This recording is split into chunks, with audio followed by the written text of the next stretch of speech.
want Philly? Yeah, let's do it. Over the middle and into the end zone. Zach Ertz for the touchdown. The Philadelphia Eagles are Super Bowl champions. Eagles fans everywhere, this is for you. Hello, bonjour à tous, bienvenue pour ce 3e épisode de Fly Podcast Fly et on a beaucoup de choses à vous dire puisqu'on va débriefer la draft non pas pendant un mais pendant 2 épisodes. Premier épisode aujourd'hui, on va s'intéresser aux 2 premiers jours et pour m'accompagner, l'équipe habituelle with the first pick, Grégory. Salut Grégory. Salut Victor, salut à tous. Et with the second pick, Loïc. Bonjour à tous, vous pouvez m'appeler Jalen from the QB Factory, puisque maintenant nous sommes une QB Factory, donc faut s'adapter à l'actualité. Et bon Dieu que c'est sexy. Vous voyez que déjà ça commence à se prendre la tête. On vous prévient, ça va être sportif, parce que notre programme il est clair. On part du premier tour, du deuxième, du troisième. Ensuite, on va analyser un peu la stratégie globale du management des Eagles. Et clairement, on n'est pas d'accord sur la majorité des sujets. Ça va être beaucoup plus sportif que sur les 2 premiers épisodes. On préfère vous prévenir. Et nous allons donc commencer avec le premier sujet, qui est le premier tour. Et je laisse Roger Goodell annoncer notre choix. With the 21st pick in the 2020 NFL Draft, the Philadelphia Eagles select Jalen Reagor, wide receiver, TCU. Jalen Reagor, receveur TCU. Donc je vais faire un petit rappel du contexte avant de donner le micro à mes compères.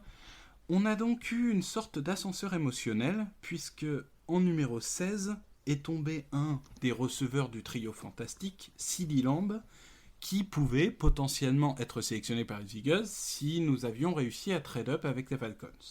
Ça ne s'est pas fait, notamment parce que Atlanta demandait notre 2e tour. Donc en effet, avant même de parler de ce qu'on a fait de notre 2e tour, c'est vrai que c'était un prix très cher. Donc on a refusé de payer ça. Et en choix 21, on n'a pas voulu trade down ou on n'a pas trouvé de partenaire pour trade down. Et on a donc choisi Jalen Reagor. Donc Loïc, je vais te lancer en premier sur ce sujet puisque tu avais fait du receveur un de tes chouchous dans l'épisode 2 du podcast. Donc est-ce que tu peux nous donner ton sentiment ? Je suppose que tu es très heureux. Très heureux pour le joueur. Après, c'est vrai, comme tu l'as dit, le déroulement du premier tour, on est un peu passé par tous les états. Parce que même si j'étais content qu'ils choisissent Reagor, avec ce qui s'est passé pour Lamb, sur le coup, c'était un peu dur à avaler. Mais oui, sinon très content. Je pense qu'ils n'ont pas voulu trade down parce qu'ils ne voulaient pas prendre le risque qu'une autre équipe le prenne. C'était vraiment a priori le choix qui est le choix au pick 21.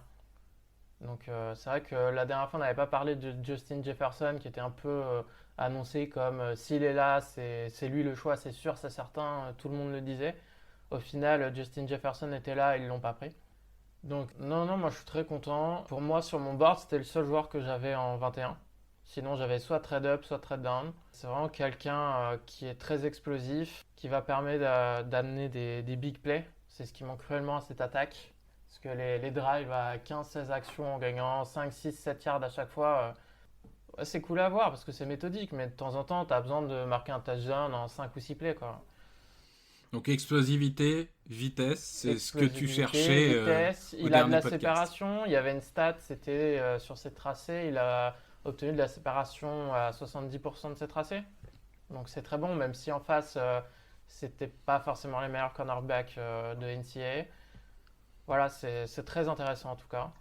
Donc ouais, j'ai hâte de voir ce qu'il va faire avec Carson Wentz. Grégory, pour ta part, enthousiaste également ? Oui, plutôt enthousiaste. Je comprends la déception sur Lamb, par exemple, sur le fait qu'on se dise mince, est-ce qu'on n'a pas laissé passer un futur Hall of Famer. Alors évidemment, on s'enflamme quand on dit ça parce qu'on n'en sait rien. Imaginons, il y a des personnes imaginaient que Metcalf ferait la saison qu'il a fait cette saison avec les Seahawks, certainement pas toi, hein, Victor. Je te chante sur ça gentiment. Je commence tranquillement ce petit podcast. Hein.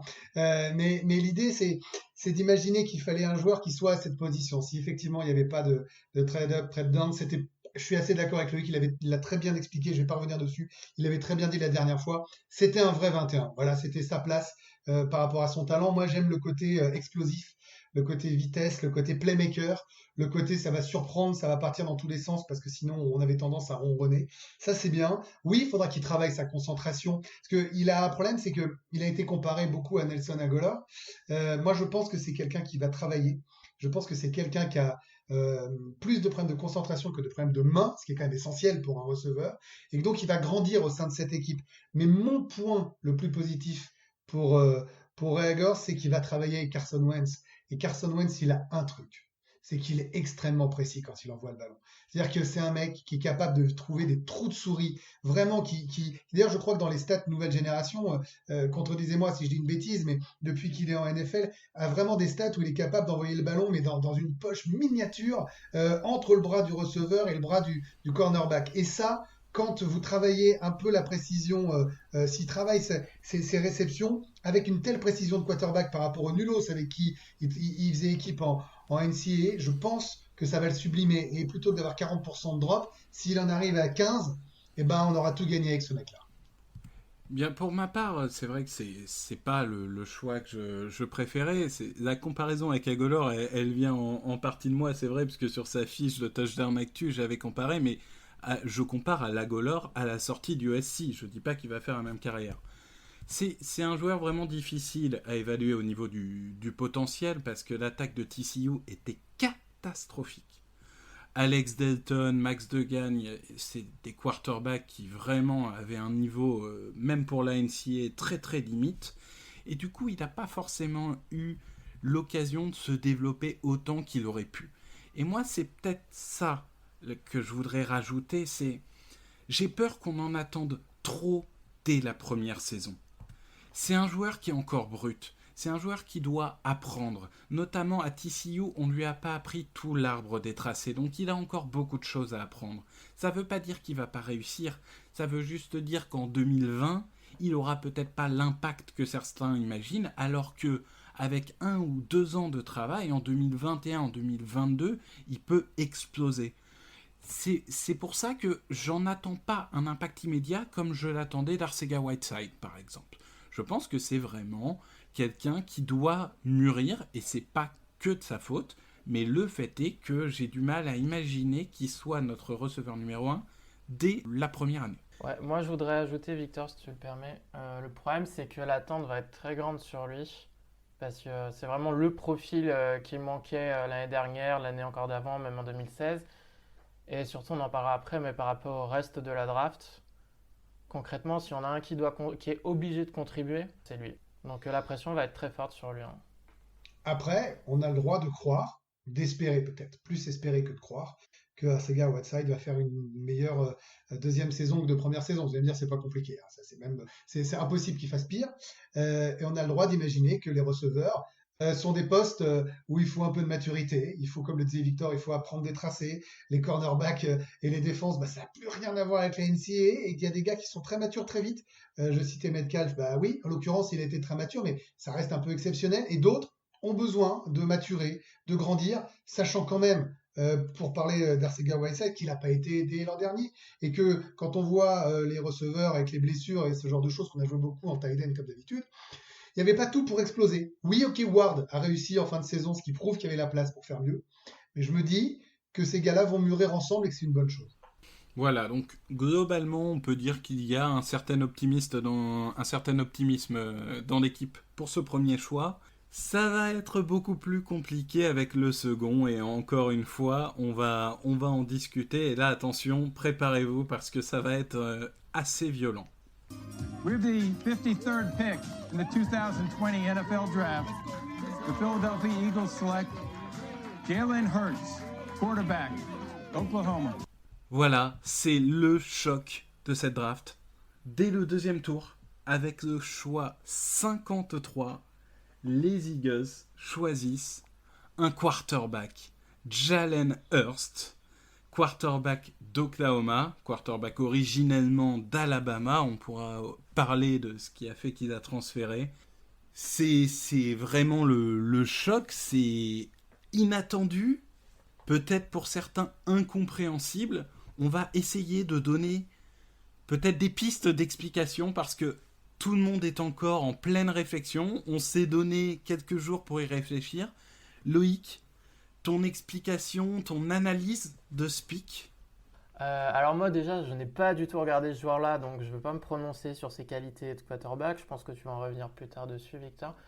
Mais moi, ce choix m'a choqué. Franchement, au début, j'ai cru à une blague quand j'ai vu l'annonce du choix sur Twitter.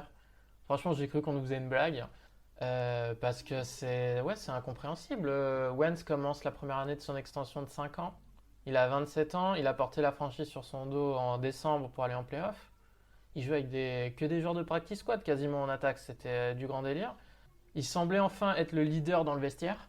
Et moi, ce pic me dérange parce que justement, le message envoyé au vestiaire, c'est que le front n'a pas confiance en Wentz pour jouer toute la saison. Donc je pense que son leadership va forcément être impacté, hein, parce qu'on parle quand même de joueurs qui sont de fortes têtes.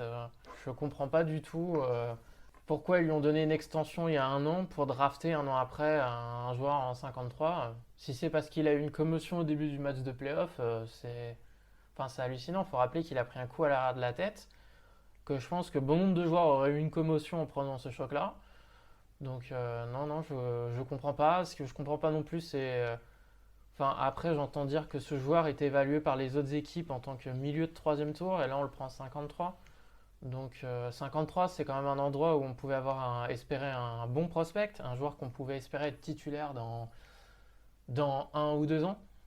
Là, concrètement, avec ce choix-là, le meilleur cas pour la franchise, c'est qu'il joue jamais. Donc pour un 2e tour, c'est gênant. Et le meilleur cas pour le joueur, c'est que le titulaire du poste, qui est payé 33 millions par an, est blessé. Donc pour moi, il y a pas de, tu gagnes pas dans cette situation-là, tu auras toujours un côté perdant. Voilà, après les explications aussi de Will Roseman, on en reviendra peut-être un peu plus tard, mais On en reviendra dans le sujet 4 parce qu'en effet, ce qui dérange parfois encore plus que le choix en lui-même, c'est les explications qui ont été apportées derrière. ouais. Donc scepticisme. Surtout quand ils toi. expliquent que c'est une assurance. J'ai envie de dire très bien, si c'est une assurance pour avoir quelqu'un continuer à gagner des matchs, dans ces cas-là, pourquoi on ne fait pas pareil avec Lane Johnson? Puisqu'on a bien vu depuis 2016 qu'à chaque fois que Lane Johnson est suspendu ou blessé, l'attaque n'avance plus du tout. Peu importe qu'elle soit au complète ou pas au complète, dès qu'il est blessé, c'est terminé l'attaque. Et pourtant, le meilleur investissement qu'on a fait sur ce poste-là, c'est un 6e tour. En effet, on va revenir sur tous ces sujets et la manière dont ça a été justifié. Donc scepticisme pour toi. Grégory, tu es beaucoup plus optimiste sur ce choix et tu vas nous expliquer pourquoi. Oui, alors j'entends ce que dit Loïc et tout est infiniment respectable, hein. Loïc, je précise, c'est difficile de te rentrer dans la tronche après ça parce que tes arguments sont valables, mais on voit que t'es un gamin. Voilà, on voit que t'es un enfant qui découvre les Eagles depuis pas longtemps avec des yeux émerveillés. Moi, j'ai 43 piges, j'ai vu courir Randall Cunningham, j'ai vu des équipes, je connais l'ADN de cette équipe. Bon, je te chante, je sais bien que tu les suis et que tu connais, mais qu'est-ce que c'est cette équipe-là? Vous me faites rire avec votre QB Factory. Mais cette équipe, c'est ça. C'est une grande école de QB, mais des QB improbables. C'est Cunningham, c'est McNabb, c'est Vick, c'est Wentz. Mais c'est aussi Foles, par exemple. C'est des blessures. C'est des mecs qui reviennent du bout du monde. Ils croient qu'on est les Redskins ou les Bears, en fait. Une équipe sans QB, même en QB1 ou en QB2. Tu crois qu'on est une équipe capable de gagner sans un mec qui va lancer des balles. Mais c'est une blague. Donc, ça, premier, c'est l'ADN des Eagles. Quoi que vous me racontiez sur la QB Factory ou ces machins, c'est l'ADN des Eagles d'avoir des quarterbacks. Voilà, des gens qui peuvent surprendre, qui peuvent prendre la place des autres. C'est comme ça. C'est l'ADN d'une équipe. Et moi, je crois en ce genre de choses. Ensuite, je crois que vous regardez trop les numéros de draft.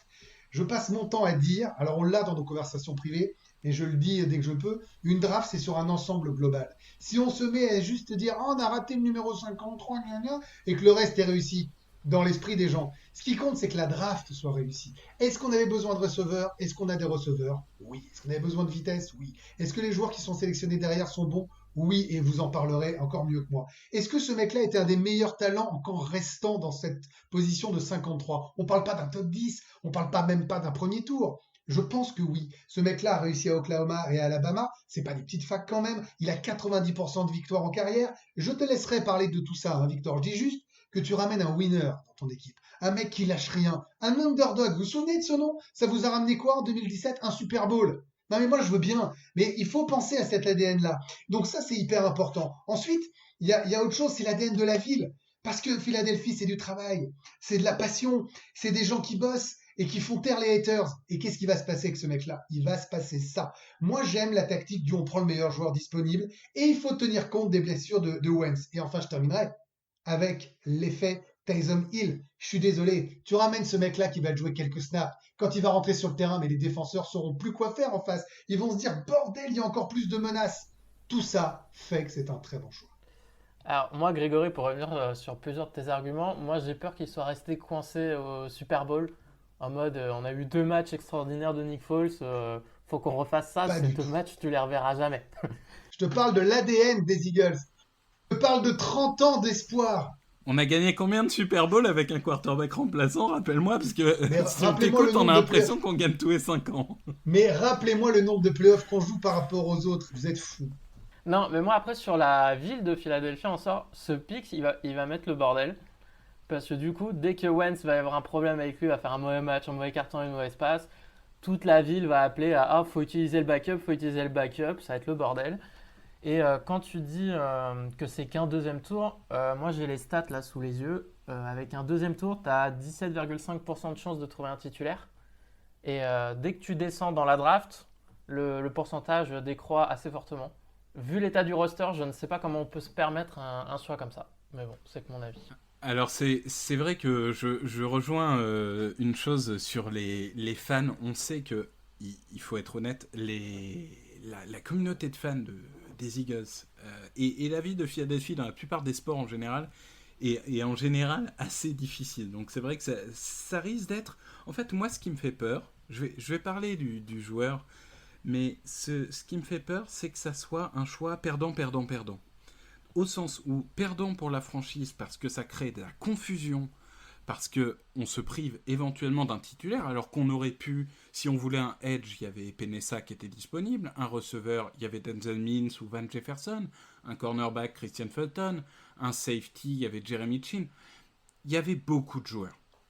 Le fait est que pour Vance, c'est également un mauvais calcul parce qu'il risque d'être décrédibilisé dans le vestiaire, ça Loïc l'a déjà dit, et même pour Hurts, parce que Hurts, c'est un joueur avec un vrai potentiel, qui a un profil, je vais en parler, qui est très à la mode, et finalement, alors qu'il aurait pu se battre pour une place de titulaire ailleurs, il va se retrouver théoriquement à cirer le banc, ou alors à devenir en effet Taysom Hill, et du coup à jouer 10 snaps par match. Je suis pas sûr que ça soit, en tout cas lui en tant que jeune joueur, les aspirations qu'il avait. Donc j'ai un peu peur que ça soit perdant-perdant-perdant. Et rappelons que Taysom Hill était non drafté, hein, donc ils n'ont pas investi un second tour sur lui. Mais je vais du coup parler un peu du joueur. Quand Loïc dit il est évalué au milieu de 3ème tour, je suis pas forcément d'accord avec ça. Et là, je rejoins un peu Grégory dans le sens où il y a un moment, si tu as besoin d'un joueur, tu le prends là où il est. Si une équipe qui n'a pas de quarterback titulaire, qui a envie de mettre en place un système, on va dire, proche de celui des Ravens avec Lamar Jackson, me dit « Moi, j'ai besoin de ce type-là pour faire marcher mon système, je mets un second tour dessus », ça me choque pas tant que ça. Parce que le joueur, c'est quoi ? Sous l'énervement, sur Twitter, j'ai dit que c'était le Lamar Jackson version Lidl. J'ai été un peu violent là-dessus. Il se trouve que c'est vrai qu'il a des similarités avec Lamar dans le sens où il est athlétique, dans le sens où il y a une vraie progression. Mais c'est un joueur qui a pas une variété de lancers qui est extraordinaire, qui n'est pas aujourd'hui dans la poche un quarterback très à l'aise. Donc c'est vrai que c'est un joueur encore brut qui nécessite beaucoup de travail, mais c'est un joueur intéressant. Il est donc athlétique, il a une excellente mentalité, ça vous avez commencé à dire, c'est vraiment quelqu'un, alors là pour le coup, que ce soit à Bama, que ce soit à Oklahoma, il n'y a que des retours positifs sur lui, c'est un bosseur, c'est vraiment un mec, un très bon gars à avoir dans le vestiaire. Rappelons qu'il a fait entre guillemets un peu une Vance dans le sens où il devait mener Bama au titre, c'est le quarterback remplaçant qui a gagné le titre à sa place. C'est d'ailleurs pour ça qu'il a transféré derrière, mais il s'est jamais plaint, il n'a jamais été dans l'attaque ou autre. C'est vraiment un mec bien. Et je pense que il se peut très bien qu'il reste un quarterback limité toute sa carrière, et il se peut très bien qu'il devienne une sorte de Lamar Jackson, parce que c'est vrai que Lamar Jackson, personne n'imaginait tellement avoir la carrière, en tout cas pas aussi vite. qu'il a eu aujourd'hui, puisqu'il est déjà MVP. Et évidemment, donc, le bonus fiction pour moi, je vais vous expliquer pourquoi ça va marcher, ce pic. C'est que donc, l'année prochaine, on fait 13 victoires, 3 défaites. On se retrouve en play-off. Vance se blesse. On gagne le Super Bowl avec Hurts. Et on le transfère pour 2 premiers tours et un 3e. Et là, c'est bingo. Là, c'est bingo. On a des choix pour les 5 prochaines années. On est bon.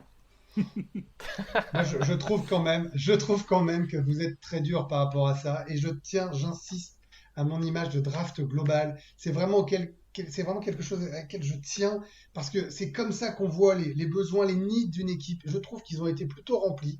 Je comprends complètement les questionnements. J'entends parfaitement vos arguments. Ils se tiennent et je pourrais les tenir également. Mais un, dans l'intérêt de ce podcast. Et deux, quand même, en étant sérieux dans ce que je pense. Voilà, c'est plus le cœur peut-être qui parle. Je maintiens qu'il y a quelque chose d'assez irrationnel, le mot est un peu fort peut-être, mais qui correspond complètement à cet ADN des Philadelphia Eagles, qui correspond complètement à ce côté un peu excentrique qui sort des cadres du sport américain, si statistique, si droit, si précis, et quand même, un dernier mot sur le joueur.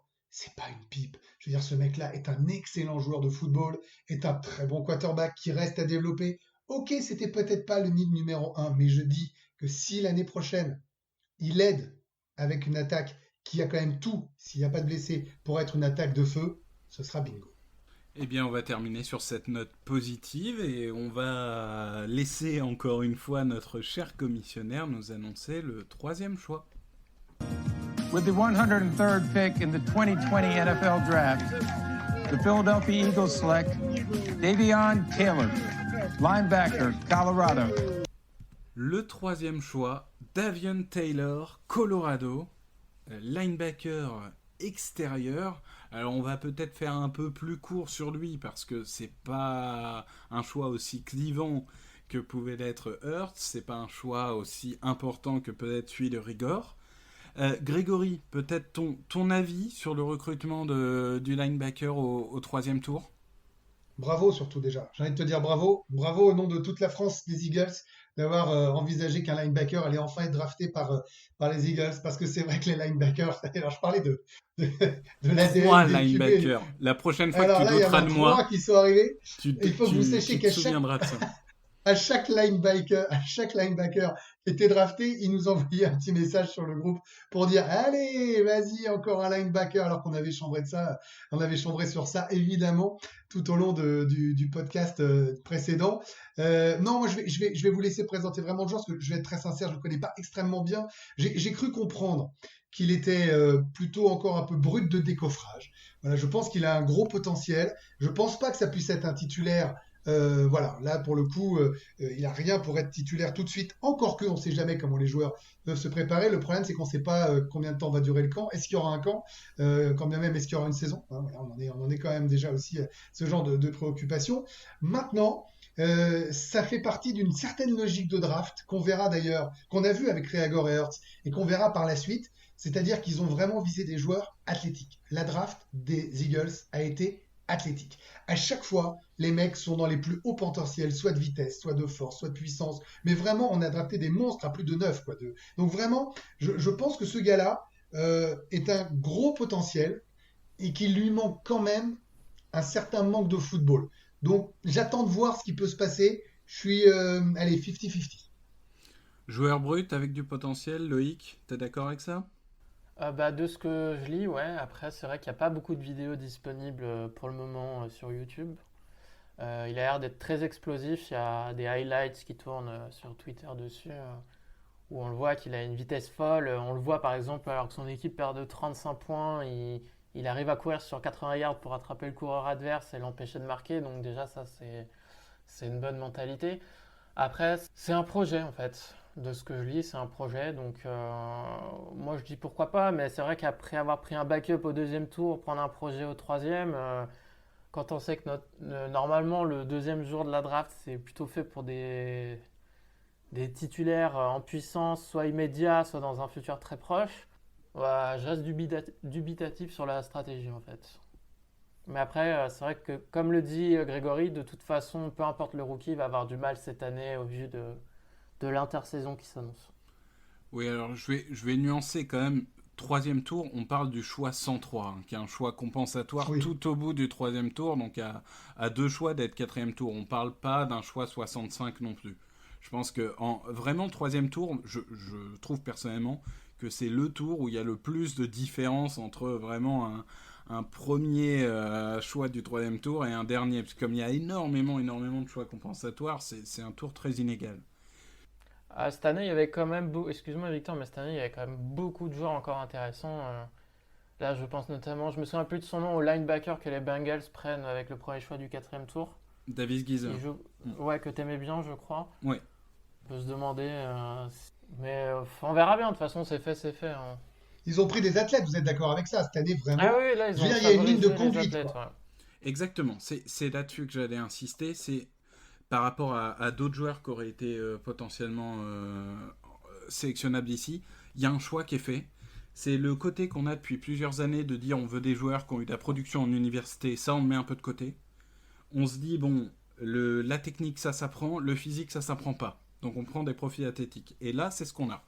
On a un mec ultra athlétique, vraiment très bon sur ce plan-là, qui est plutôt un bon défenseur de la course. Moi, c'est vrai que Colorado, j'en ai regardé quelques matchs cette année.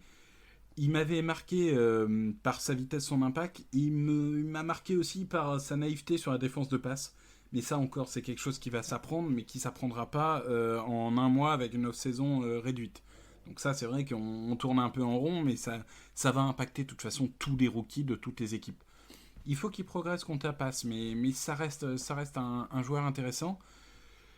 Si on veut être rassurant, dès le premier jour, par contre, ça peut être notre meilleur joueur en équipe spéciale.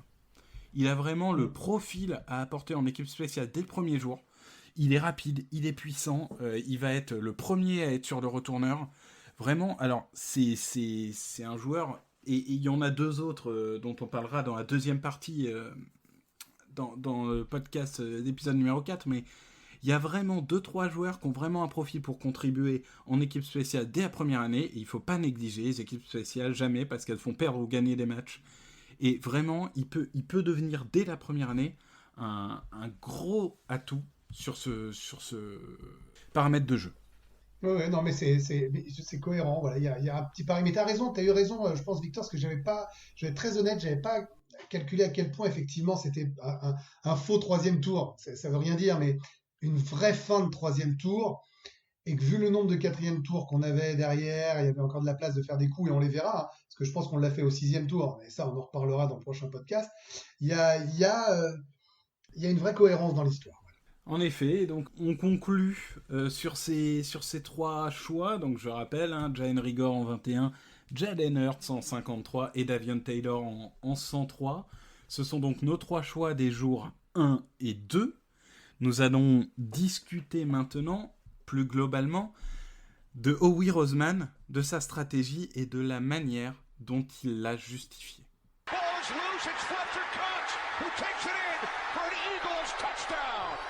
Howie Roseman a-t-il perdu le contrôle? C'est le titre un peu provocateur, on va être transparent, que j'ai mis dans notre préparation du podcast. J'aimerais votre avis, parce que ce qui m'a marqué sur Twitter, sur les podcasts qu'on a pu écouter, que ça soit généraliste ou spécialisé sur les Eagles, finalement, ce qui a le plus énervé les gens, c'est pas tellement le choix de Hurts en 2e tour, mais la manière dont Howie Roseman a justifié. On peut commencer par Loïc. Est-ce que tu as été énervé par la manière dont Roseman a justifié ce pic? Est-ce que tu peux nous expliquer les moments qui t'ont un peu choqué ou plu, à l'inverse, dans sa justification? Non, bah moi, en fait, plus il s'explique, plus ce choix m'énerve. Parce qu'à chaque fois qu'il s'explique, il donne une explication différente. Il n'a pas de discours cohérent. Déjà, moi, la première chose qui m'a surpris, c'est qu'il a pris le temps de répondre aux questions des journalistes entre le pic 53 et le pic 103. Et il était très surpris par à quel point les journalistes étaient vindicatifs avec lui. Ah, il s'est fait bousculer. Il comprenait pas le backlash sur le pic. Il avait l'air vraiment très surpris, très nerveux. Je l'ai trouvé vraiment très très nerveux. Beaucoup plus qu'à l'accoutumée. Après, moi, ce qui me dérange, c'est que ça fait déjà plusieurs années qu'on entend dire des insiders Eagles que ce front office se pense plus intelligent que les autres. Et avec ce choix, on a un peu l'impression que c'est un peu dans cette lignée-là. Genre, on va révolutionner ce qui se fait en NFL. On aura un deuxième quarterback prêt à nous emmener au Super Bowl comme le premier. On va voir s'il a raison ou il a tort. De toute façon, maintenant, plus d'autre choix que d'attendre. Mais ça pose une question sur l'allocation des ressources dans le roster. Parce que quand tu regardes l'historique des second tours depuis qu'Howie Roseman est revenu, donc en 2016, pas de deuxième tour puisqu'il l'a lâché pour Carson Wentz. En 2017, il a drafté Sidney Jones, qui est un backup au bout de 3 ans. En 2018, il a drafté un tight end, donc qui est très bon, hein, mais qui est un tight end numéro 2 dans notre roster. Donc qui a un nombre de slaps limité par rapport à un tight end 1 dans n'importe quelle équipe. En 2019, il y a eu Miles Sanders, qui est vraiment très bon, mais c'est un running back, donc on sait très bien qu'un running back, sa durée de carrière est réduite par rapport à un autre poste. Et JJ Arcega-Whiteside, où on a vu en rookie, le mec, on se demandait si c'était un joueur de football américain ou pas. Hein. Il savait même pas où s'aligner sur le terrain, même en fin de saison. Mais finalement, parce que tu nous as dit tout à l'heure qu'il y avait 17,5% des joueurs au second tour qui réussissent. On a Miles Sanders, tu dis toi-même, c'est une réussite. Dallas Goedert, c'est une réussite. Et malheureusement, ça fait un peu quelque chose au cœur de le dire, mais il risque de devenir titulaire en 2021 ou en 2022. Le second tour pour Vance, on peut pas dire que ça soit une mauvaise opération. Finalement, le bilan, il n'est pas si mauvais que ça. En fait, le problème, c'est qu'en 2016, Wentz, il compte pour le premier et le second tour. Ça fait qu'un seul joueur. En 2018, Dallas Goedert, faut pas oublier que c'est un trade down du premier tour, puisqu'on n'avait pas de deuxième tour non plus. C'est Lamar Jackson. C'est le trade down pour Lamar Jackson. Exactement. Pour anecdote. Donc, au final, ça fait un seul titulaire par draft. C'est pas assez. Il y a un moment donné où il faut que tu réussisses une draft avec plusieurs titulaires. Donc là, on ne sait pas ce que ça va donner, hein, bien sûr.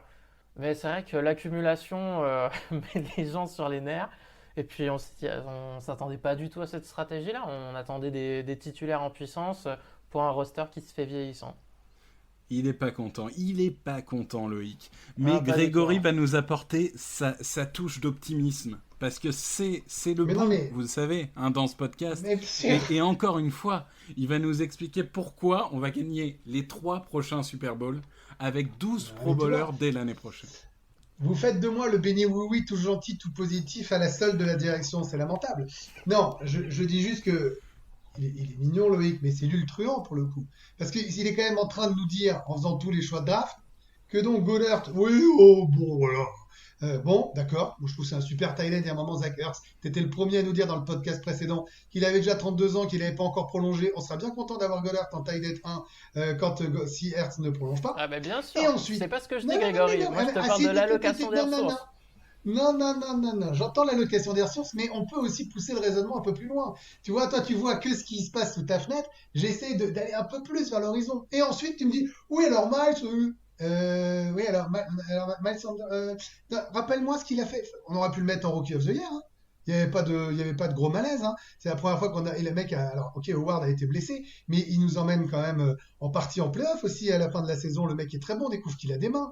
Je veux dire, il y a quand même quand ils prennent Wentz, voilà, il y a quand même, il se passe des choses. Alors j'entends complètement ce choix, je reviens pas dessus, on l'a déjà fait. J'entends les explications, et là je suis d'accord.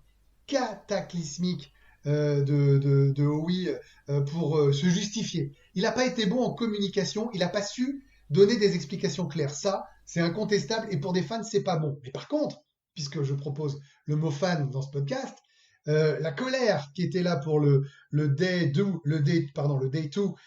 à la fin du day 3, il y avait beaucoup de mecs, et on était ensemble sur les réseaux sociaux, et on se partageait les captures d'écran, et on relayait les tweets des insiders et des fans. Mais si on y a passé 3 heures ensemble, on peut le dire à nos auditeurs, il y a beaucoup de gens qui ont mis des good game, oh oui, bien joué, bravo, ça rattrape tu vois, dans la stratégie globale de la draft.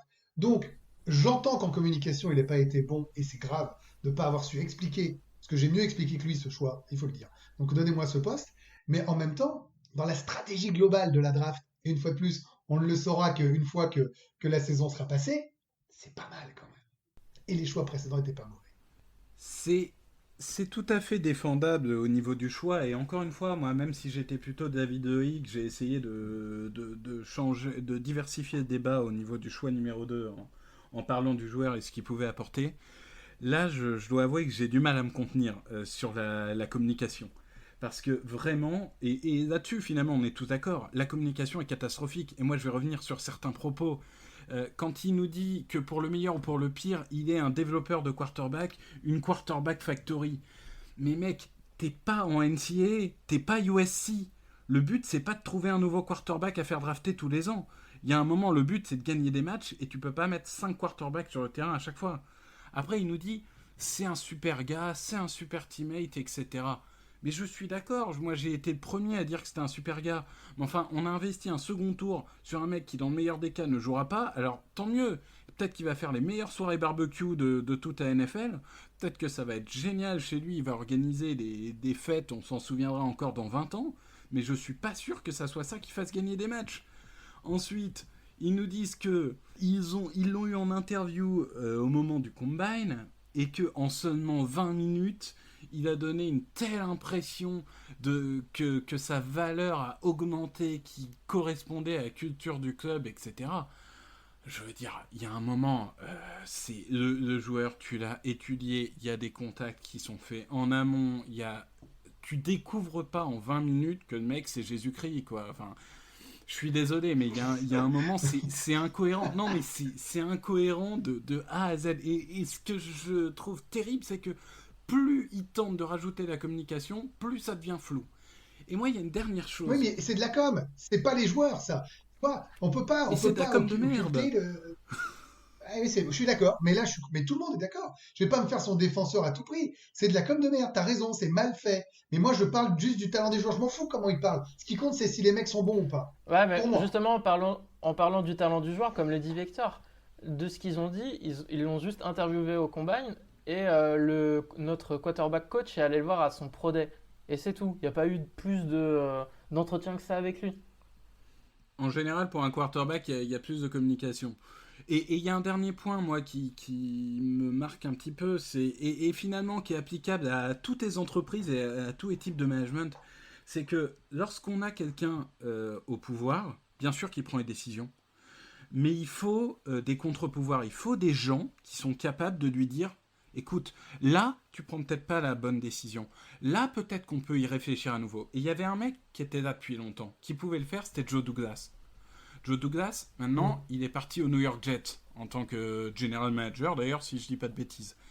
Et je pense qu'aujourd'hui, il n'y a plus personne dans le front office, parce que même si, au départ, tu es un excellent manager, si on ne te challenge pas, j'ai l'impression de faire un cours de management, mais Non, mais t'as raison, il faut avoir des contre-poids, des contre-pouvoirs.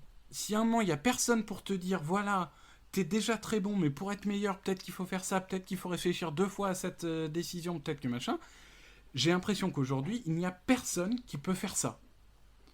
On a eu tellement de mouvements dans le front office, et tant mieux, ça veut dire que les personnes sont plutôt appréciées, et elles ont eu des promotions ailleurs, j'ai envie de dire tant mieux pour elles. Mais aujourd'hui, j'ai peur que Howie Roseman soit un peu trop tout seul à prendre les décisions, sachant qu'on n'a pas un propriétaire, on n'a pas de Jerry Jones, on n'a pas un propriétaire qui est connu pour s'immiscer dans les décisions du management. On est quand même d'accord, et Loïc, pardon, je te laisse la parole, mais on est d'accord que la draft a été notée A-, voire B+, par beaucoup, et que c'est la seule chose qui compte. Vas-y, mon pépère. Alors, A-, voire B+, j'ai un petit bémol, parce que sur Touchdown Actu... voire D, ouais. Oui, non, mais sur Touchdown Actu, on s'est partagé un tableau récap qu'on peut vous mettre sur Twitter avec toutes les notes de tous les médias. On est quand même 26e sur 32. Bon, il y a NFL.com qui nous aime bien, il y a RotoWorld qui nous aime bien. Après, on est 26e. Je crois que c'est les deux seuls que j'ai lus, hein. Je crois que c'est les deux seuls que j'ai lus pour ce podcast, hein, je tiens à le dire. D'ailleurs, en parlant des médias, c'est marrant de voir la différence entre les médias nationaux et les médias locaux. Les médias locaux ne comprennent absolument pas ce choix et le détestent, et les médias nationaux, au contraire, ont plutôt tendance à l'approuver. Oui, tout à fait. Et j'écoutais cette nuit, puisque j'ai la chance d'avoir des progénitures qui me gardent éveillé la nuit. J'écoutais cette nuit le podcast Around the NFL, et en effet, il y avait un peu ce côté que finalement a défendu Grégory. Ce côté, c'est tellement Philadelphie, quoi. C'est tellement Philadelphie, envers et contre tout. On prend un quarterback au second tour, on va se faire bâcher pendant 2 ans, et puis un jour il va nous gagner 2 matchs de play-off, et il sera considéré comme un semi-dieu dans la ville. C'est quand même très... Enfin, Mais c'est l'ADN, les garçons. Mais quand on voit le traitement médiatique qu'a eu Nick Foles, il fait sa saison à 27-2. Le mec, tout le monde dit c'est Randall Cunningham. Il fait une mauvaise saison, tout le monde dit c'est un quarterback de seconde zone. Il s'en va, il revient, tout le monde dit il est en pré-retraite. Il gagne le Super Bowl, c'est un dieu vivant. Enfin, c'est très fluctuant hein, chez nous. Hein. Faut bien se dire. Je vous rappelle quand même que notre head coach est un ancien quarterback. Je précise quand même, hein, mais c'est important. Hein. Un ancien quarterback qui a notamment fait un comeback historique dans les années 90. Un jour, on en parlera peut-être dans un hors-série, parce que c'est vrai que c'est un quarterback avec une carrière particulière. Après, juste pour finir, Victor, parce que là, on entend un peu tout et n'importe quoi, que Hurts va être utilisé comme running back, comme Taysom Hill, comme... Au final, on ne sait pas trop. Donc, je sais pas, je pense que les prochaines semaines, ça va être intéressant de voir s'ils signent ou pas un autre quarterback. Parce que s'ils ont vraiment dans le but de l'utiliser comme running back ou comme Taysom Hill, est-ce qu'ils vont faire de lui le quarterback 2 ? Ou alors est-ce qu'un autre va être quarterback 2 et lui il va être là en tant que quarterback 3 et comme pièce un peu d'échec, et ça va être intéressant à voir ce que va faire les Eagles là-dessus. Ce que je disais, comme un joueur un peu playmaker surprise qui viendra te perturber, te brouiller les signaux pour les défenses adverses, éviter cette routine dont on était beaucoup trop coutumier. Vous l'avez très bien résumé, tu l'as très bien résumé, que c'est en avance de 6, de 5, on met 35 minutes pour remonter le terrain alors qu'on se prend un touchdown de 80 yards sans problème dans la tronche. Là, je trouve que ce côté surprise étincelant et tu sais quoi ? En fait, voilà, je vais vous le dire. Voilà, je viens de trouver ma comparaison là, pendant le direct de ce podcast. Je vais vous le dire. C'est Randall Cunningham. Non, c'est pas Randall. Touche pas à mon Randall d'amour. On laisse mon Randall tout là-haut, on verra pour la suite. Je veux dire, ce gamin-là, ce Jalen, je pense que c'est un Kinder Surprise. Voilà. Ah cool, on a drafté un Kinder Surprise, c'est cool. Ouais. Tout va bien. Et t'es content, tu vois, tu vas découvrir. Et si derrière le goût est bon et qu'il te fait gagner des trucs parce qu'il t'a surpris, il te fait 2 plays dans un match, tu me diras waouh, trop bon ton chocolat, Greg. Greg, il passe son temps à jouer à l'ancien comme s'il avait 17 ans de plus que nous, alors que finalement on est un peu plus vieux qu'il veut vous le faire croire. J'ai 43 ans, voilà. Oui, ben nous on est dans la trentaine, hein, tu sais, on n'est plus des petits jeunes. Pas si jeune que ça. Hein. Et maintenant, il nous parle de Kinder Surprise comme un enfant qui vient d'ouvrir ses œufs de Pâques. Donc, mais parce que c'est ça la beauté de ce sport et de cette draft et de nos Eagles. Mais c'est bien. Ça. Il faut des gens enthousiastes comme toi. Il faut des gens comme toi. C'est pour ça attendez, que j'ai défendu aussi les propos de Loïc. Hein. Oui, mais bien sûr, mais ça t'empêche pas de... Tu nous contrebalances. C'est ça. Me faire insulter. Oui, il faut leur cracher dessus, c'est les enfoirés. Je pense que c'est moi qui vais prendre le plus cher, mais...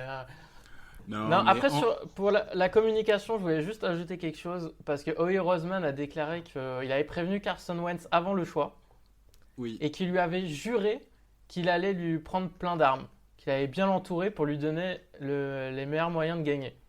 Et ben il l'a fait. Alors, est-ce qu'il l'a fait ou pas ? Moi, de ce que je vois à la fin de ce premier podcast, on a fait les 3 premiers tours, il a pris un receveur. Oui, voilà. mais nous on connaît la suite de la draft, arrête un peu. Oh, l'escroc ! Excellente transition. Quel escroc !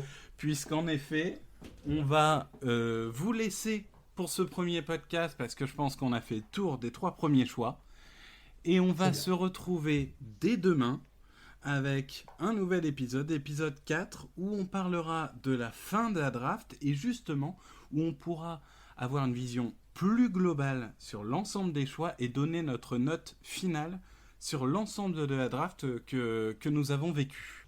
Et des trades, hein, on précise, parce qu'il y a eu des trades pendant cette draft, donc l'ensemble des mouvements des 3 derniers jours. On traitera de l'ensemble des mouvements. Je te remercie, t'es bien c'est le sympathique. moment, c'est le moment pour moi de vous remercier pour Merci à cet toi. épisode 3 Merci à qui tous. a été, comme annoncé, haut en couleur.